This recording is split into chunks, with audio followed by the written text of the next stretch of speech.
T'es-tu déjà dit un jour, et si les laboratoires pharmaceutiques inventent des maladies pour vendre leurs futurs produits, futurs médicaments, futurs vaccins, mais à partir de molécules qu'ils possédaient bien avant la mise sur le marché? Si tu penses à une théorie du complot, swipe, scroll, direct, parce que ce qui va suivre risque de heurter ta sensibilité. Donc si tu es encore là, c'est pour entendre que quelques laboratoires pharmaceutiques, selon leur envie, créent des nouvelles maladies, dans le but et dans l'idée de nous fourguer, encore et sans cesse, davantage de médicaments. Ils se basent sur des éléments existants, des éléments de maladies isolés ou sans grande gravité, et qui ne touchent qu'une minorité de personnes.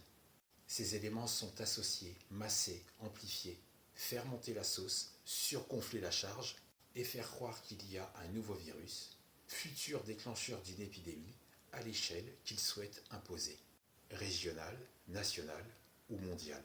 Une fois que la peur est créée et bien installée, c'est pour annoncer qu'il y a un nouveau danger, donc très grave, et que ça imputera toute la planète.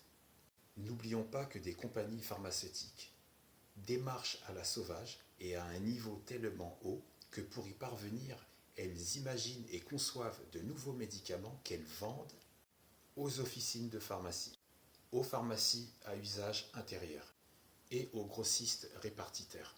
Parce qu'à ce niveau, il y a des fortunes à se faire. Donc vendre des médicaments à toutes ces structures pour soigner des maladies qui n'existent pas encore, mais auxquelles ils vont prendre soin de transmettre, de diffuser par tous les moyens nécessaires. Ou l'inverse, concevoir de nouvelles maladies pour vendre leurs médicaments. La finalité est toujours la même, l'argent en priorité dans leur poche et surtout sur le dos des malades.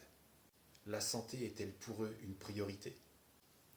Oui, la santé de ton portefeuille, c'est ça leur objectif.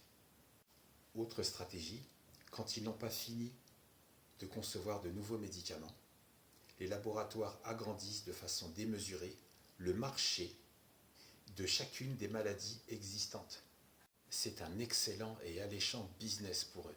Ils élargissent l'espace et la portée de chacune des maladies, histoire de toucher ou d'infecter plus de monde.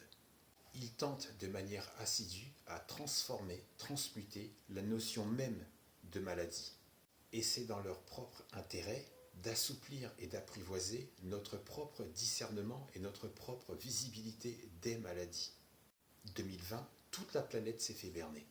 Donc août 2024, les histoires de variole, virus, primates, c'est très bon pour eux, très bon pour leurs affaires.